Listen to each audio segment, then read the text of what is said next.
Good morning, everyone. And good morning to you, Alex. It is wonderful to be back in the studio today. Good morning, Jane, and hello to all our listeners from around the world. It is great to be here. You are sounding very energetic this morning, Jane. Did you have a good coffee? I did. I actually had 2 cups of coffee. Maybe that is why I'm so excited. But I am also excited because I love today's topic. It is something very practical. It is something everyone can do. I agree. Today we are talking about a morning routine to improve your English. This is such an important topic. Many learners ask us, how can I find time to study? Or how can I make English a habit? Exactly. We are all busy. We have jobs, families, and responsibilities. Sometimes, by the end of the day, we are too tired to open a textbook. We just want to sleep. That is why the morning is the perfect time. If you start your day with English, you feel accomplished. You feel like you have already done something good for yourself. Right. It sets the tone for the rest of the day.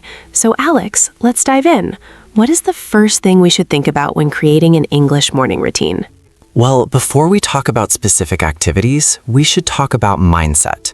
The goal is not to study grammar rules for an hour. That is too hard for the morning. I agree. If I have to study grammar at 6 a.m., I will probably just go back to sleep. It needs to be something easier, right? Yes, it should be gentle and natural. We want to integrate English into things you are already doing. We call this habit stacking.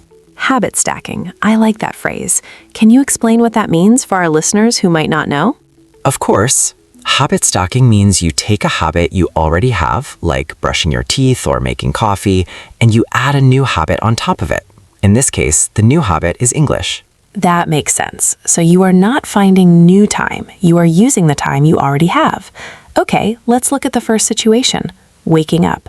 The very first thing most people do is look at their phone. Maybe they check the weather or the news. I'm guilty of that. I always check my phone first thing in the morning. So here is a simple change. Change your phone's language settings to English. Or just make sure the first content you consume is in English. That is a great idea. So instead of reading the news in your native language, open a news app in English? Exactly. But keep it simple. Read the headlines. You do not need to read a long, complicated article. Just reading 3 or 4 headlines gets your brain thinking in English immediately. I like that. It wakes up your English brain. What about when we are getting out of bed? I usually feel a bit groggy. Do you know the word groggy, Alex? Yes, groggy is a great word. It means feeling tired, weak, and not fully awake yet. We all feel groggy in the morning. So if I am groggy, I probably don't want to read. What can I do instead? You can listen. This is my favorite tip. Put on a podcast, like the Jane and Alex podcast, or some English radio while you were doing your morning tasks. Like while I am brushing my teeth or washing my face? Yes, this is passive listening. You are not taking notes. You are just letting the sounds of English fill the room. It helps you get used to the rhythm of the language. I try to do this. Sometimes I listen to music in English, but I think people speaking is better for learning, right? Music is good, but spoken English is better for training your ears for conversation. You get to hear natural intonation and speed. Okay, so we have reading headlines and listening to a podcast. What is next? What about speaking? Is it weird to speak to yourself in the morning? It might feel a little weird at first, but it is highly effective. I call this the narration technique. The narration technique. That sounds professional. How does it work? It is very simple. You just describe what you are doing. You talk to yourself. For example, when you are making breakfast, you say out loud, I am taking the eggs out of the fridge. I am cracking the egg into the pan. I am pouring the coffee. Exactly. You narrate your life. That sounds fun, actually. It's like being the main character in a movie. It is, and it helps you realize which vocabulary words you don't know. For example, you might reach for the toaster and realize, wait, I don't know how to say toaster in English. Oh, that is a great point. So it helps you find the gaps in your vocabulary. Yes, and because you are in your own home, nobody is judging you. You can make mistakes, you can speak slowly, it's a safe space. I love that. A safe space. That's important for learners. We are often scared to speak because we don't want to make mistakes in front of others. Exactly. The bathroom mirror is your best friend. You can look in the mirror and practice introducing yourself, or practice a presentation for work. Let's try a little role play with this narration technique. I will be the learner. I am in my kitchen. I will describe what I am doing. Go ahead, Jane. Action. Okay. I am walking to the cupboard. I am opening the cupboard. I am taking out a mug.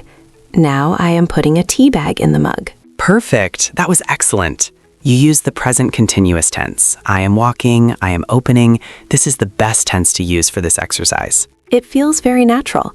But Alex, what if I want to practice more complex sentences? That was a bit simple. That is a good question. Once you are comfortable with simple sentences, you can add feelings or plans. For example, I am making tea because I feel thirsty. After this, I will go to work. Ah, I see. So I can connect the actions to my feelings or my future plans. Yes, I am brushing my teeth so my smile will be bright. You are building connections in your brain. Let's talk about another part of the morning routine. Many people like to plan their day. They write a to-do list. This is a golden opportunity. Instead of writing your to-do list in your native language, write it in English. Oh, that is a challenge, but it is a good one. It forces you to think about your daily tasks in English. Right. 1. Call the dentist. 2. Buy groceries. 3. Finish the report. It takes only 2 minutes, but it is writing practice. And you have to look at that list all day, so you are reminding yourself of the English words every time you check your list. Exactly. It keeps English in your mind for 12 hours, not just 10 minutes. I have a question, Alex. What about people who are not morning people? You know, the night owls, people who hate waking up early. That is a very common situation. If you are a night owl, do not try to do too much. Do not try to wake up an hour early to study. You will fail, and then you will feel bad. That is true. If I try to wake up at 5 a.m., I am just grumpy. So for night owls, keep it very small. Maybe just 5 minutes. While you drink your coffee, learn one new word. Just one. 1 word a day? That sounds easy. It is easy, but 1 word a day is 365 words a year. That is a lot of vocabulary. That is a great perspective. Consistency is more important than intensity. Consistency is more important than intensity. That is a quote to remember. Can you say that again for our listeners? Consistency is more important than intensity. It means it is better to do a little bit every day than a lot only once a month. Perfectly said. Now, Jane, let's talk about some common phrases and expressions we use in the morning. Real English, not textbook English. Good idea. In textbooks, we learn, good morning, how are you?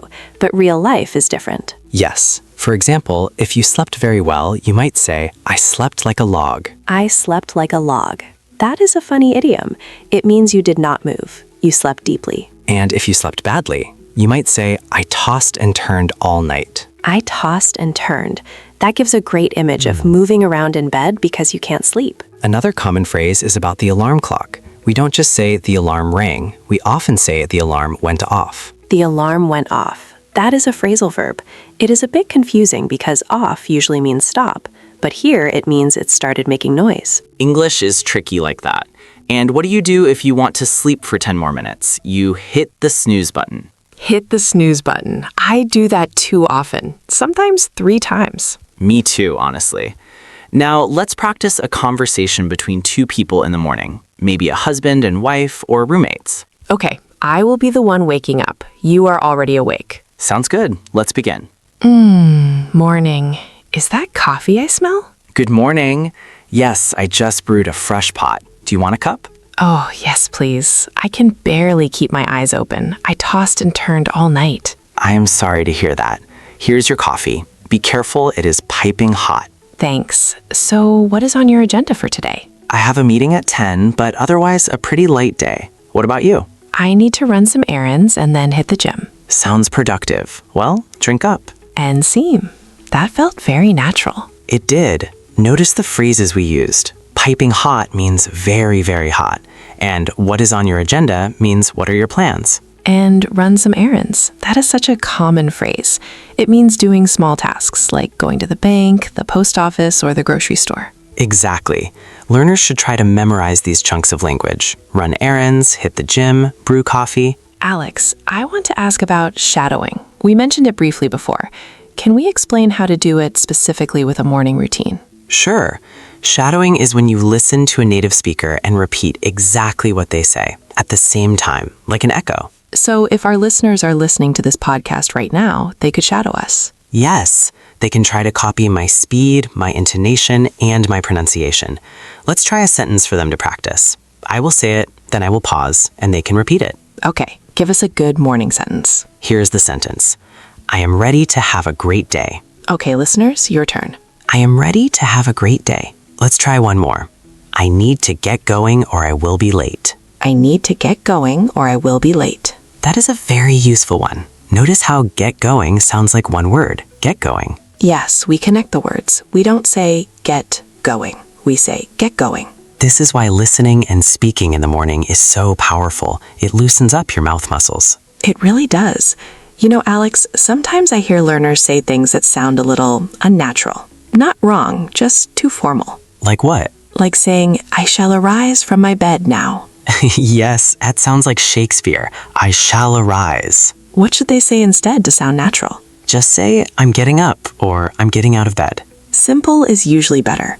What about, I will consume my breakfast? Oh no, please don't say that. Say, I'm going to have breakfast or I'm going to eat breakfast. Have breakfast is very common. We use have for food and drink a lot. Have a coffee. Have a sandwich. Yes, so the tip here is don't try to use fancy words. Use the words that native speakers actually use. Let's talk about variations. Sometimes we are in a rushed morning routine. If you are in a rush, you might not have time for a podcast, but you can still think in English. True. You can think, where are my keys? I can't find my keys. I am late. Yes, stressful thoughts in English are still English practice. It counts. That is funny but true. Even panic can be a learning opportunity. And what about a slow weekend morning? That is the best time for English. Oh, yes. On Saturday or Sunday, you can take your time. Maybe read a real book in English for 15 minutes. Or watch a YouTube video about a hobby you like, but in English. If you like cooking, watch a cooking video in English. That is content-based learning. You are learning English, but you are focusing on the topic, like cooking or yoga. Exactly. I love doing yoga with English instructions. Inhale, exhale, stretch your arms. It is very relaxing and educational. That is a great idea. You learn body parts and movement verbs. Bend your knees. Reach for the sky. So, Jane, we have covered a lot of strategies today. Let's recap the main points for our listeners. Sure. Point number 1. Start small. Don't try to do everything at once. Point number 2, habit stacking. Add English to things you already do, like brushing teeth or making coffee. Point number 3. The narration technique. Talk to yourself and describe your actions. I am making toast. Point number 4, change your environment. Change your phone settings or listen to English audio immediately after waking up. And point number 5. Write your daily to-do list in English. That is a solid list. If our listeners do even one of these things, their English will improve. Definitely. It is about building the lifestyle. You are not just a student. You are an English speaker. I like that. You are an English speaker. Claim that identity. Before we go, I want to remind everyone that it is okay to miss a day. If you have a bad morning and forget your English routine, don't give up. Yes, just start again the next day. Be kind to yourself. Alex, do you have a specific challenge for our listeners this week? Yes, I do. I challenge everyone to try the narration technique tomorrow morning, just for 2 minutes. Narrate making our breakfast. And if they want, they can record themselves on their phone and listen to it later. Oh, that is brave, but very useful. You can hear your own pronunciation. Great challenge. I am going to try it too. I am going to narrate my walk to the car. I am walking to the car. I am unlocking the door. It works for everything. Well, Alex, I think our time is almost up. This has been a really helpful conversation. I enjoyed it, Jane. I hope everyone listening feels inspired to start their day with English. Thank you all for listening to the Jane and Alex podcast. Don't forget to subscribe and leave us a comment about your morning routine. Yes, tell us in the comments. Are you a morning person or a night owl? We want to know. Have a wonderful day, everyone. Keep practicing. Goodbye, everybody. See you in the next episode.